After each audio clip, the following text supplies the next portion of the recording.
Well, here's another view of our inner garden today. This is winter, spring gardens. There's our garden close enough to the house. I'm going to have veggies and herbs and a row of roses, of course. And here's one bed. I have a lot of unusual things in this one. Well, in a few of them. They're kind of neat. We have this wonderful nursery called Far Reaches Farm. And they travel the globe, and they are plant hunters or seed collectors, and they have some pretty neat tales to tell, but they just have the most unusual plants, which I really like. And that's a cement hand I have. It was going to hold up a big bamboo pole to create some kind of a shade on top of this for the plants below, but I haven't got that far with it. Someday, maybe this summer. There seems to be enough shade when all the clematis and rose starts blooming though. So it hasn't been priority. So let's go on down here. This is a fun little abutilon. It has these red balls with a yellow throat when in bloom. It's kind of neat. I'll go down here. Spotty Dotty. Oh, these podophyllums are so neat. There's so many different colors, forms. They're fun. They really are fun. May apples is another name for this one. It has these red flowers underneath that look like little apples that hang down. It's kind of fun. So let's see here. This will go on and on out that way. And another bamboo, and there's that trellis again for a dark purple wisteria. I forget the name of it actually, but I'm really excited. It's never bloomed yet, so I'm really hoping it'll bloom this year. I've had a light colored one, which was really pretty, but it got real aggressive and it was over by the house, so we took it out. And this, oh, check this out.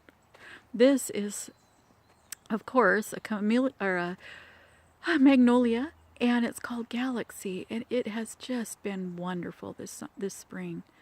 It's hard to capture the beauty of it though on this. The colors don't even come true to how they really are, but the form is there. But it's just so fun. It's its third year here, and it seems to be very happy this year, which I'm glad. So come out this way. And this is a fun little plant, and right now I can't remember the name, and that happens a lot with me, as you will find out. And this is really pretty. It also comes in a variegated form, which I have, that the rabbits seem to like. Yeah, we got our little tulips here, hoping the deer don't find them. Can't keep them on the ground because everything else will eat them. And this is another magnolia tree I'm coming up to. It's called Black Tulip, and it has been rather warm this spring, so it really is a lot lighter. When it's cooler out, they just get black, really dark color, which makes it really, really nice. And here's another little purple trellis thing we made. I've got a Raguchi clematis on one side and another vine on the other side, which I can't remember the name, I'm sorry. Oh, anyway, but I wanted to show you this little bed. I've done some rockery here. It's fun. I love rocks. But, you know, you see these Pinterest pictures of crevice gardens that are just outstanding. But you go to look at the rocks that they have around here, and they're nice, but not suitable for, you know, really nice. These came from a rockery place around here, which were the cheapest rocks they had, and I've seemed to have been able to find some kind of unusual shapes and work with that. So someday I will do a rock garden. And here's our log home we built off the trees. Let's come back around here. I'll show you this pretty cool looking peony, which is really neat.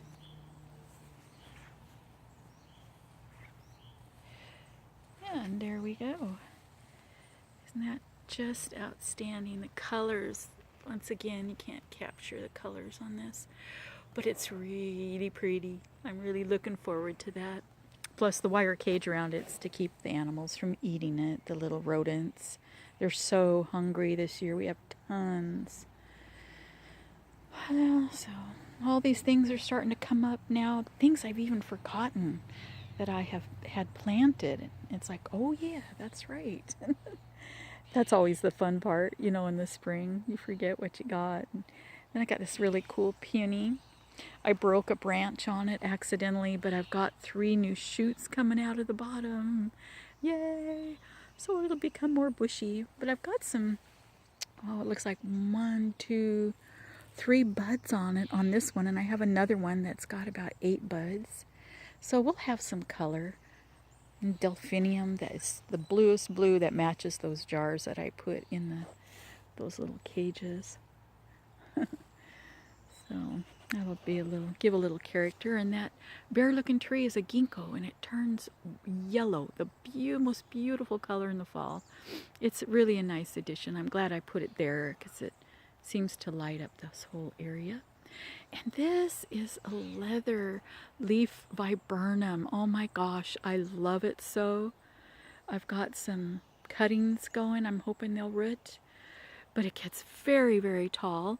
And it gives you, once it gets tall like that, it gives you great planting areas underneath to get that jungle effect, you know. I always like that.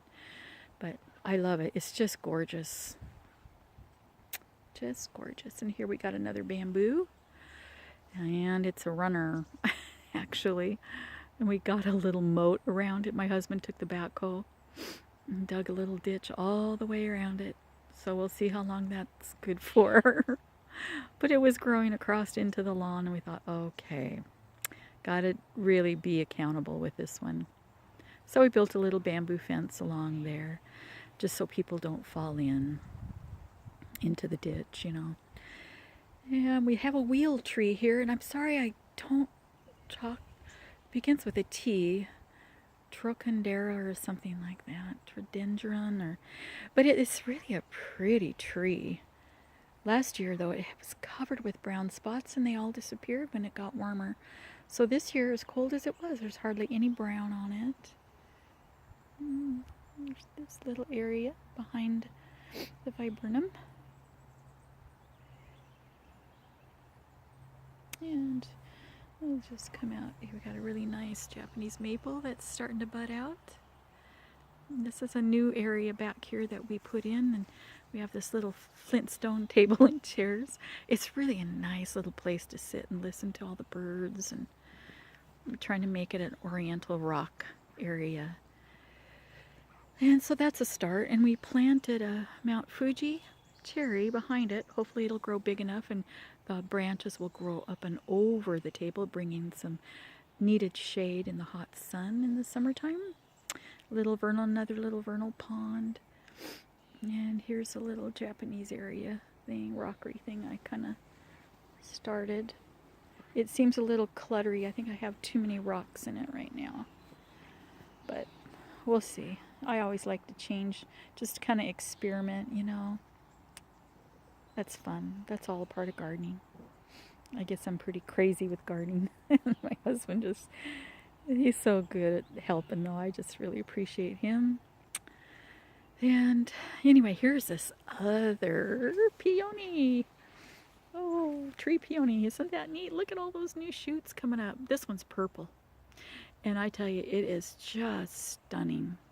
I'm really liking these, and I kind of want to get more. I've got a pink and a purple, but boy, there's some gorgeous ones. They're a little pricey, but you know, they last for years. And this is a pink. Oh boy, I'm sorry. Let me see, there's a name tag. It's called Pink Chime Styrax. It stays small. Last year it was just covered with little pink